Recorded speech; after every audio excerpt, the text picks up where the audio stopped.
Welcome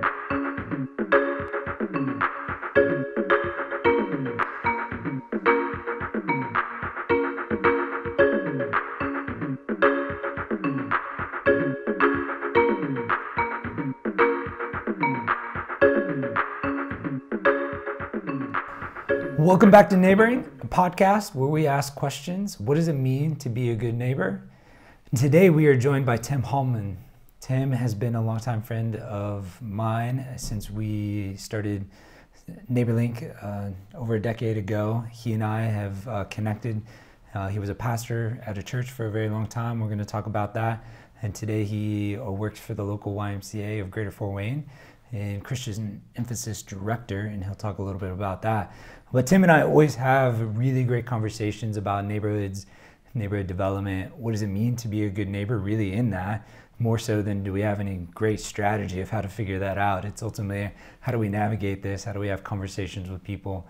How do we be the connectors and the motivators? And so today, I wanted to kind of have a conversation with Tim on this and kind of let the world into some of our conversations that we've had, and basically have a little processing session here. So welcome to the podcast, Tim. Well, thank you, Andrew. Glad to be here. Introduce yourself, give us a snapshot of what you're doing now, and then maybe we'll dive into some kind of history of how you got to where you're at. Sure. So YMCA Greater Fort Wayne, so that's, we're in 4 counties, the YMCA, and so we have about 7 membership branches, and then we have a camp, and we've got Youth Services Bureau, and we have child care services. So YMCA Greater Fort Wayne is a really big footprint in Allen County, Whitley County, Wells County, and then our camp's up in LaGrange County. And so my role with the Christian Emphasis Director is it's the Young Men's Christian Association, so YMCA. And so most of us know the organization as the Y, but our CEO, Marty Pasteur, he really wanted to find a way to re-engage in our history and our mission and think about how do we live out the C and the Y. And religion can be a tricky thing in the public, and spirituality is a really personal thing. And so part of my work is to help support, Marty and Chris Angeletta, our COO, as they lead the Y and think about what is the role of spirit. That's part of our mission, to put Christian principles into practice through programs that build a healthy spirit, mind, and body for all. And so we just think about what's the role of the spirit. The body gets a lot of attention, the mind gets attention, but not so sure what to do about the spirit, which kind of makes sense. I mean, what is a spirit? It can be kind of hard to quantify. And so part of my work is just to help us think about that and try some things.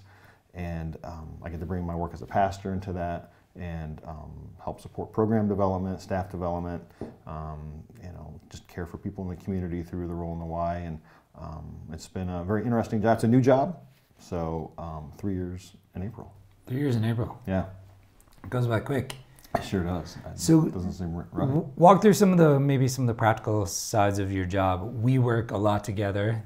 You really brought NeighborLink along, and part of that discussion, as Marty kind of got introduced to NeighborLink aside, and so it was a quick connection because we had some long-term relationship around service. And describe some of the things when it comes to incorporating spirit into the YMCA, whatever that looks like. Describe a few of the things that practically that you're involved in or trying to do. Yeah, well, it's interesting. When I was getting interviewed for the job, Marty mentioned you and that you guys had met earlier, and he was really curious about NeighborLink and asked me if I'd ever heard of NeighborLink. So I was, this is great. They're bringing up NeighborLink in my job interview. And so I was glad that we had so many years of experience together. And so his angle on doing Christian Emphasis was really about volunteerism, or really about serving. So if we're going to talk about our faith, let's do it through our actions, since actions speak louder than words. And so his mandate was, figure out how the Y can work with NeighborLink and get thousands of members engaged in NeighborLink. I think this is my new job. I mean, this is really exciting. And so it was a mix of trying to change our culture and trying to figure out how does a large organization like the Y, at the time there were over 80,000 members and 15,000 program participants. I mean, where do you even start? You would think, oh, it'd be easy, just pick people and serve with you. But even in thinking about how the Y has done things, and then what you're trying to do at NeighborLink, what we're trying to do, is really unique. And so it did take a while to figure out what is going on at the Y and what are the onboarding points. So I remember my first project with NeighborLink was trying to help a young family with a broken basement, and I don't know anything about basements, and no volunteers came. But I ended up doing the project with the son of the man who requested the help, and we did some stuff, and I hope it made a difference. Sure. And it took a couple months before we got some volunteers. But once people started volunteering, they would say stuff like, I've always wanted to volunteer with NeighborLink, I just didn't know how. And so that struck me as a bit odd. Like, I think, well, I figured it out, and I don't think of myself as that bright. But there was something about just people's perceptions about how to get involved, and they needed someone to create that space to do that. And so we did a United Way Day of Caring, and we picked some NeighborLink projects. Sure. We had a lot of staff and volunteers help with cleaning up a park and help with cleaning up a backyard, which led to a new roof. And those kind of projects embody the kind of things we want to do, and you made it easy for members to join in. And so really since then, it's just getting the word out and having volunteers who've served once serve again, and just trying to help more branches now figure out how to actually help their members get plugged in.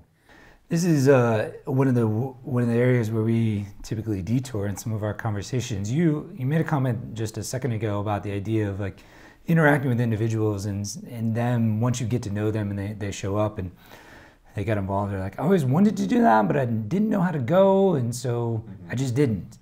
Why do we do that? Because it's universal. I mean, I think we all can, but specifically around volunteerism or engagement or trying new things that aren't mandated. Well, I think sometimes people are afraid of change. I mean, I think there is that at one level, they would like to do something different, but they need someone to maybe give them permission, or they need someone to show them the way. And so there's some sense of validation that they're not going out all by themselves, they're not alone, too vulnerable in doing something new. And it's also, NeighborLink provides a way to serve that is unique. It's with a homeowner. There's plenty of ways to volunteer where it's with a product or a material item, and it's in maybe an industrial setting or a warehouse or in a kitchen. But NeighborLink provides a new way to connect with people, and that can be a little bit of a barrier because people are, I'm going to go to someone's house and help them, and I think they feel like maybe they need a third-party person to broker that experience and be there with them, you know. And so that's been my take, is that people are really good-hearted and they want to serve, but they need someone to kind of open up that opportunity for them and be there with them and coach them through it. Because I've been in enough NeighborLink projects where sometimes the conversations get kind of heavy with a homeowner, or you realize there's many more needs that could be met, or there's a sense of desperation in one more thing they need, and that is I'm unable to personally take care of it, and I feel pretty confident and well resourced that I would know what to do with that. But I think for many people that they're new to this kind of experience, that would be really overwhelming. And I think they have a sense that people in a home that has a lot of needs, there's a little wariness, and so I think being with people on that journey and being attentive to where they're at is part of the pastoral skill that I bring in with that. What do you feel like is the role of like social influence in getting people to actually show up? And I guess by social influence, the role of asking, the difference between sending out a message or putting something on a bulletin board versus making direct connects and asks. Well, I got hired in April, and I did my first NeighborLink project in July, and that was kind of just a big email, and no one responded, and so then I had to figure out, well, where are pockets of people within this large organization? And so at the same time, just soliciting in general, just to see who are the random people we'd meet. And so as I learned more about the why, I realized what I really need is less about me trying to recruit members for projects, but and I met a lot of people that way, and that's taken a life on their own for some of them.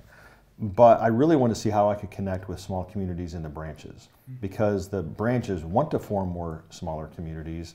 And so part of that was finding who are the staff at a branch who they want to form small communities and they want to do stuff in the community. And I just needed to find a few of them, and we could go. And we found those, and I think that's allowed us to think about older adults. That's a community. Or teens, that's another community. Or young moms, or older men who are handy, and they already have a way of getting together at the Y. And so finding, a staff person that they know and love and trust, and then that staff person wants to do more, coaching that person has been really easy. I mean, it's not been difficult at all. It's been more just being patient and cultivating some of that social trust. We've seen some of the impact of that in maybe more unique ways than we, I think, probably originally imagined when we started working together on this. In terms of seeing some of the staff, the other staff of the YMCA, really starting to be transformed by this experience and really taking ownership, where I would say we probably started off with a deep desire to see a lot of members mobilized, and that's still the case. But we've seen several of your staff members at various branches really begin to own it. Like they're connecting to this type of thing in terms of their own leadership in their own community, and recognizing that service engagement and connecting and mobilizing outside of their current walls is important. So it's been a really unique and interesting thing, and I think that has a lot to do with you building relationships with the people that you have direct connect with the most. I mean, part of my strategy has been, even for Christian Emphasis and volunteerism, is how do I connect our members and staff to organizations that I think really embody the Christian faith in a really loving way. And so knowing that there's many people that are part of the Y that maybe aren't part of a church anymore, or have wanted to be connected to spiritual people but don't have a forum for that, or even people that are maybe part of a church and they're not really engaging in service. If I can create opportunities for them to meet, organizations like yours, I feel like that's a real win, because I know they'll have a great experience with you. And then my goal is they don't need me anymore to connect them to those organizations or those serving opportunities, that organization can have its own magnetic pull on people. And also for your organization, you really center it on love. And that's what I want volunteerism to be about at the Y. I think sometimes volunteerism can be a principle, and people can want to volunteer because it's a good thing to do, it's the right thing to do. There's lots of good benefits to that, but I think that only gets people so far. And I think what we really want to see out of volunteerism is transformation. And so that means I have to help people connect to what's something they care about in the community that really breaks their heart. And maybe you don't start there, but that's where I think it needs to go. And I think we've had some staff and members in our Y who their hearts have been broken. They just didn't know what to do, or what's a way to engage, and how can their Y work intersect with that. And you guys get that, and that means a lot. Well, good. I feel like we just had a great little commercial about the YMCA and everything. I hope so. Relationship. It's so easy. Yeah. Shifting gears a little bit, I want to get to some of your history and some of our history in this relationship. And for some context, NeighborLink started 15 years ago, really by a group of individuals that were part of a church trying to put their faith into action, trying to love through tangible ways with some of the most vulnerable. Essentially trying to see their church connect with the vulnerable neighbors in and around them and in our community, and that progressed to the formation of NeighborLink. And since day one and still today, we have a strong desire to help churches throughout any community, specifically Fort Wayne, reconnect to their community. We have this great commission to go and to love our neighbors as ourselves, to be outwardly mobile, to love the vulnerable, to do all of those types of things. But 11 years ago, when I was starting at NeighborLink and really spending a lot of time with a variety of churches throughout our community, that was a difficult on-ramp. Functionally, and there's lots of reasons why churches don't mobilize, and they're certainly not engaged missionally locally. But somewhere along the line, you and I met, made a collegial connection. We went to the same university, but we hit it off. But I think we hit it off primarily because we were asking a lot of the same questions, like what is the role and the responsibility of the local church to be aware and to be a neighbor where they're physically planted? Like, what does it mean to be a neighbor as a church? So go back with me, and I'd love for us to just spend some time talking about like your journey as a pastor at that time. So tell us a little bit more about what you did before the why and really what you did, what you were trying to do for the 10 years really leading in, that at least we've been connected. Yeah, you bet. So graduate of Huntington College, Huntington University, and I was part of a small church plant, and I was trying to do new and innovative things to reach people in new innovative ways, and I really liked that as a church and thinking about how to connect with people. And then from there was part of a large suburban church and did an internship, and while there, an opportunity to restart a neighborhood church came up, and that really appealed to me, and there was a lot I liked about that. I grew up in small towns that were surrounded by homes, and where Anchor Community Church was located was a lot like the small, it was 20 times bigger, but it was that same kind of feel. Sure. And I wanted to be in a church that was around people. Sometimes a suburban church doesn't always feel like it's around people. There's just something about the geographic layout. Sure. There's a sense of isolation there, and so I liked the appeal of the church. So when we started it, we had an attractional model where we were really trying to draw people to the church for our services, worship services, preaching, kids program, music, and we gave that a good run, and we started in 1998. But probably by 2003, 2004, I was just starting to get the sense that place matters in a way I just never realized before. Context and place had never really been a serious topic of conversation for what it means to be a church in a place. It was always about how to get people to that place, not about the people that are already in that place. And as those people were joining our church, other people were leaving. And so just trying to process how come when we reach people who can walk to our church, now part of our original vision, we want to see people walking to our church. What does it take to invite people, compel people, to be the kind of church people want to walk to? So when they started walking to our church, then people started walking out. And as that happened, was mind-blowing. I just didn't know what to do with that. And I had to read a lot of different books I'd never read before and just explore the Christian faith and other ways of pastoring.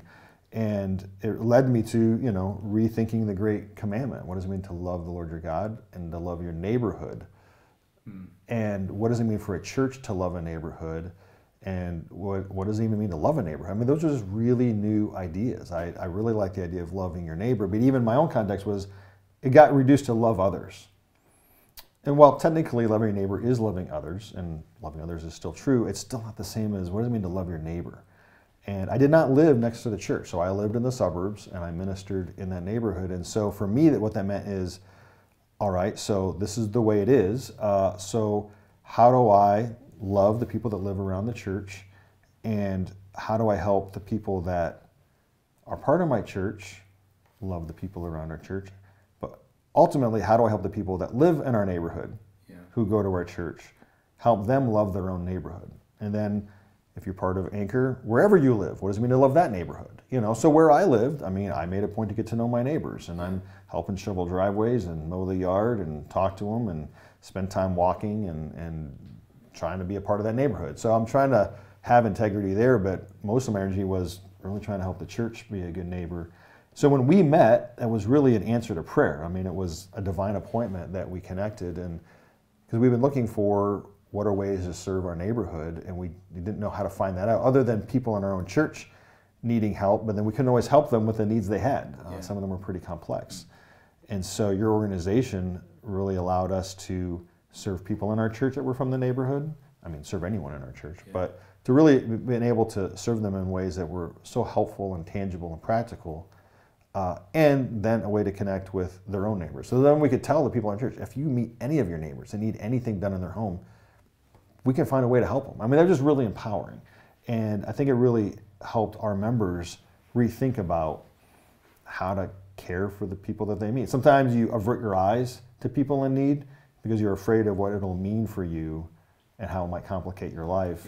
And you maybe don't feel like you have margins or resources to do something. And I felt like, as a pastor who didn't want to avert my eyes anymore, that when I looked and really saw what was going on, I had a level of confidence that I had friends that could help us figure out a way to help.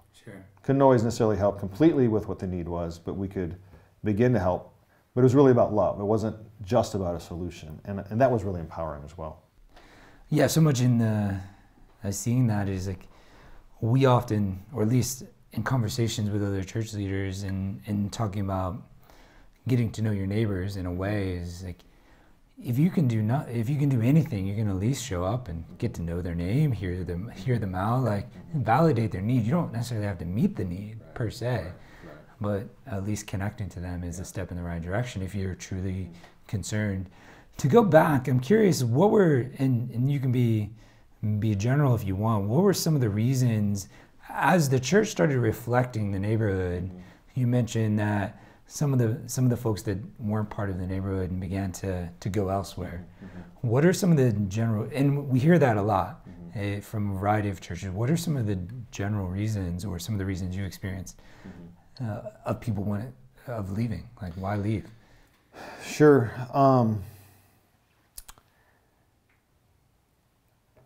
It was really painful because a lot of them were our friends. And some of it was they didn't feel safe. So when people from my neighborhood would join our church, some of them, if I'm honest, didn't look like the average church person. And so we were trying to welcome people as they were, and so people came as they were. Yeah. And so they sometimes gave off vibes. You just wondered, are my kids safe around them? Now, our kids were safe around them, but they just looked maybe unsafe. Yeah. And we had some specific people that from the neighborhood who were part of our church who they were kind of tough to look at. You know, you just made you wonder what's going on with them. And so for me, I was so thankful they were there because I was so thankful we were the kind of church that men and women who would have no other place to worship at, they feel really safe at our church. So at the moment, I'm feeling most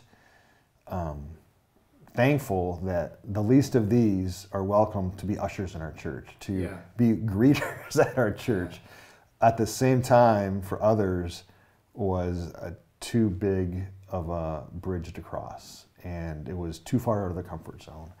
And so, in reflecting back, there was a lot of me and what I was hoping to achieve through ministering that shaped how and what we did, and it shaped how I perceived other people perceiving it, as opposed to understanding, yeah, I'm pushing the boundaries here, and I need to be attentive to how I can bring people along. And so looking back, I think I didn't do enough to help people on that journey who didn't have the same motivations as me. I mean, I had my own motivations for why I felt so strongly about it, and that's fine, but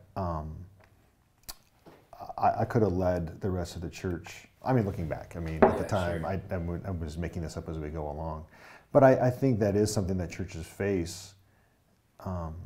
If you want the least of these to be active members of your congregation, it does disrupt your notions of who is a leader, who is a mature disciple. Can you be poor and still be mature in Christ? Can you have can you be heavily medicated and still be a mentor to others? Could you teach children and still be struggling with some, personal health issues? Yeah, I mean, just those are real struggles. And so at one level, I see it like a band of misfits. Like, this is great. We are doing ministry as misfits, and we're serving, and they're helping them serve their neighbors. At the same time, we had a lot of other people that were struggling, and a lot of them made beautiful steps forward with me, and even more than me. Yeah. Well, it's just complicated. I mean, the more you dive into the Gospels in the New Testament and learn what it means to be a disciple, the more complicated it gets, and the more messy, and really the more we transform, and the situations that we get pulled into and invited into or felt led into are become more uncomfortable. And so it's just a reality. I was curious. One of the things that I noticed early on is you really took this journey as a leader into the community, and you started making inroads and being a connector in the community. You started really getting to know the neighborhood association. You started showing up. You started participating. And one of the tactics that or the ways that you did that I saw that was really interesting was you rarely was the person wanting to take like direct leadership. and more of saying, I can be the connector and the convener, and I'll be the voice when no one else wants to, but my goal isn't to take over the neighborhood association, is to be some sort of glue to that. I'm curious how you reflect on that and what sort of impact that made over the course of the years that you did it, because, and yeah, some of the things you saw. Yeah, well, like I said, since I am pastoring Anchor for almost 18 years and not living in the neighborhood, and realizing I really wanted to raise up leaders from the neighborhood, that meant that I had to see myself as a servant to them, and try and see, what do I bring with me as Tim, what do I bring with me with my education, my employment opportunities, having lived in Canada, just whatever I thought was a real asset. How do I recognize that and bring that with me, and then be attentive to where they're at and what are they saying they aspire to achieve or do for this place they love, and then just being with them to figure out, and what do they see in me that they think could make a difference. And so that posture really helped me. So I felt like I could, at one level, how can I as an outsider help you as an insider?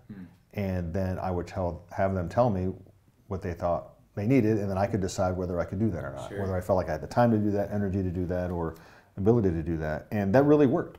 And so, so whether they're people of high capacity in the neighborhood who sometimes just kind of needed me sporadically, then that was fine. For people that needed a lot from me, then I was attentive to that. And so when we were working with the neighborhood association, I'd regularly tell them, like, look, I don't even live here. Why are you having me, speak for you? And they would say, well, that's what we want you to do. And that's fine. I will do whatever you want me to do. And I think it both helped us see each other as equals, because that can be the tendency of an outsider to think, as an outsider, I'm maybe a little bit better. But sometimes if you're an insider, you can feel like, oh, no, I'm better. And that really allowed us to have this equal space together of really more on what are the talents we see each another, and really affirming each other to, you do this and you do this and we do this together, but also having this big goal of others. And that was something we told ourselves all the time, is this isn't even about us. Like,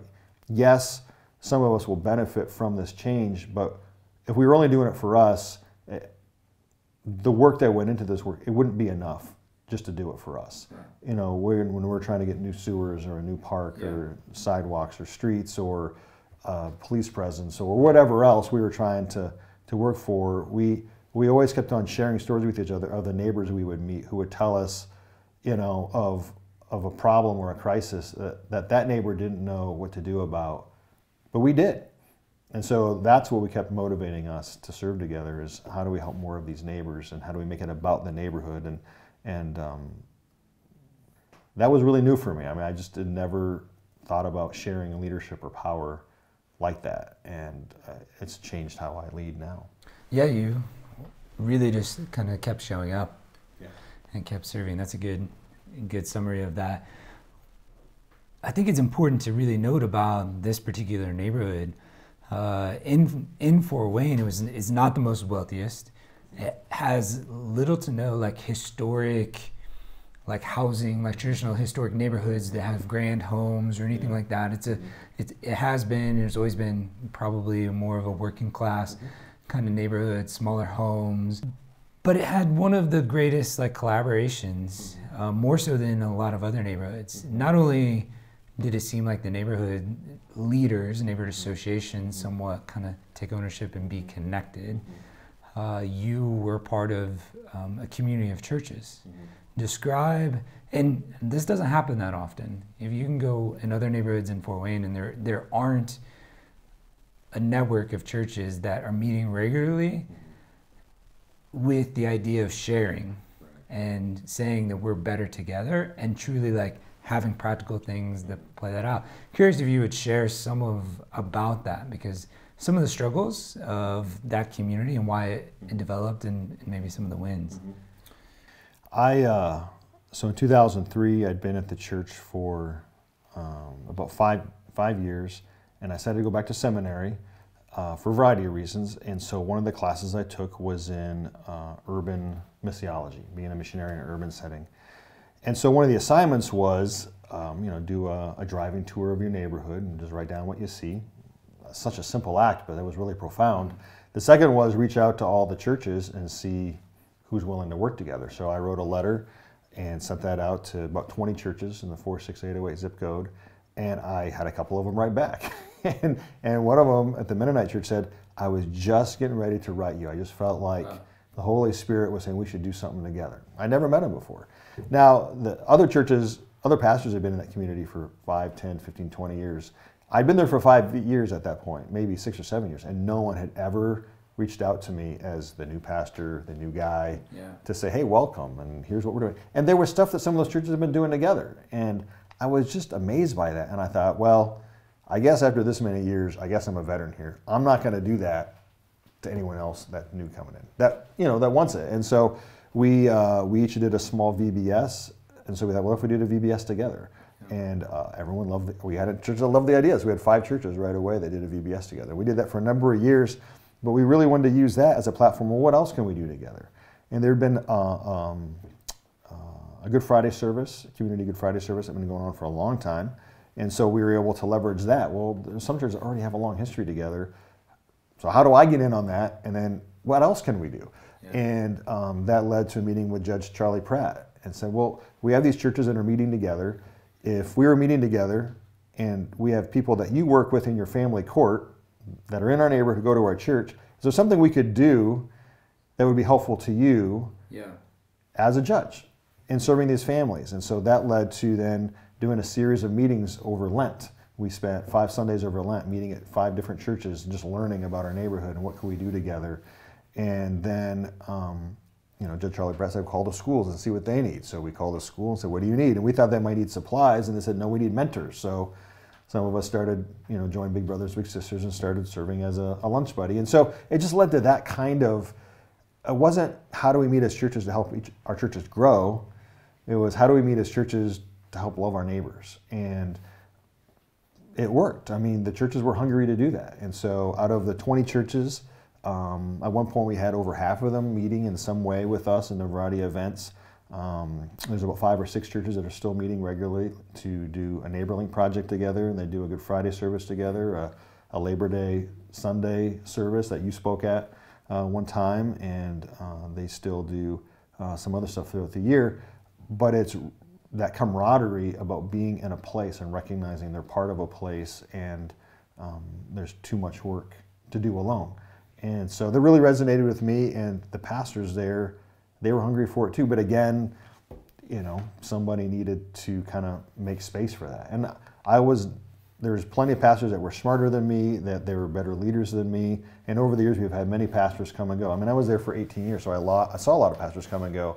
And there were some pastors that got it immediately and they added immediate contribution, and other pastors, it was really new for them, and they kind of struggled with how do they make this work and how do they explain it to their churches. But it was just a big idea for churches to think about being part of a neighborhood and loving that neighborhood. But to commit all those years to show up in the same room and have conversations and have perfect examples of how collaboration can work in terms of just we're better connected and doing some things together than not doing anything at all and not knowing each other. As a leader, I'm curious from your end, like you're a connector and an influencer, and curious to kind of wrap up this particular episode, what does it look like as a leader that's trying to be intentional, both one, trying to be a neighbor, but trying to help others with this idea of moving on this kind of faith journey of action, or putting your faith into action in a way? So what does it mean? What's your encouragement of trying to help young churches, any church, or individuals that are trying to figure out what does it mean to be a good neighbor? I mean, the first word that comes to mind is I think people want to love and be loved, and so and they want to have a real experience with that. And as Christians, we believe that Christ embodies that, and the real transformative power for a person, for a church, for a neighborhood is Christ himself. I mean, I believe that Christ is already ahead of us. He's already there in the neighborhoods working in people's lives, and at one level he's trying to invite churches to join him in the communities where he's already at, to join him in that work. And so that's that's a really powerful image for me in both why I do what I do, that I'll find Christ out there. Yeah, I believe Christ is in my heart, but I believe that there's a union with Christ that happens when we're out there. And I think churches get their energy from being focused on Christ. And when they get focused on the transformative love of Christ, and that Christ is a man of sorrows, and his life is marked by suffering. And there's no joy with Christ without suffering. And I think when you can be a church that suffers with people, I think neighborhoods have suffered and the churches have been distant. And I think people know that. And churches aren't in a neighborhood without context. People have opinions about churches. They don't forget. I mean, even if you're new to a church, you may not realize what that church means. I had to figure that out. What does it mean to be part of Anchor Community Church on the corner of 3rd and Schilling? And what do people think about what this place has been for the last, at that point, 60 years? It wasn't good. And so we had to figure out what to do about that. And I don't want to go on a marketing campaign. I want to love people. Sure. And that means saying I'm sorry. And sometimes churches can apologize on behalf of the rest of Christendom and are out of an act of love. And so when I think of neighboring, I think that is part of how do I see Christ in that neighbor? What is Christ doing there? And even with what I see, what is he inviting me to do? Maybe it's to be a really good listener. Maybe it's to just be ready for when they make an ask for something, or just to laugh with them, or just to be a safe person for them. I mean, it's just kind of really up to that person, but that takes time and attention. Yeah. Tim, thanks for being on this episode. Thanks for being a friend and a collaborator in this type of work. You bet. I know it helps me keep going. So thanks for that. Hopefully we can do another episode here. Keep this conversation going. I look forward to it. Well, thanks for tuning in to this episode of Neighboring with Tim Hallman. The idea of trying to be present and being a safe place for our neighbors is an important thing that I'll take away and think more about on this episode. So thanks for tuning in.